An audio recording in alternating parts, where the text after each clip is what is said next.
মৃত্যু খুব ভয়াবহ সত্যি, অপ্রিয় সত্যি।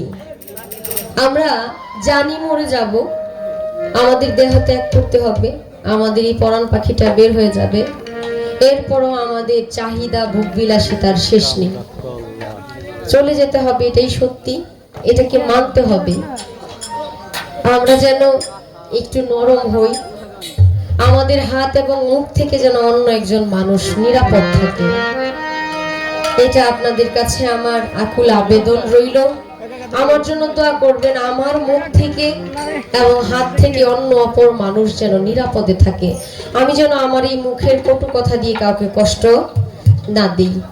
কারণ আজকের এই রজনী আমার জন্য শেষ হতে পারে, আমি হয়তো বা ক্ষমা চাওয়ার আর কোনো সুযোগ পাবো না। যাদের সাথে অন্যায় করেছি, যদি আমার এই ভিডিও দেখে, আমার এই গান দেখে, তারা যেন আমাকে ক্ষমা করে দেয়, কারণ ক্ষমা চাওয়া ছাড়া আমার আর কিছুই করার নেই। সত্যি চলে যেতে হবে, এটাই চিরবাস্তব।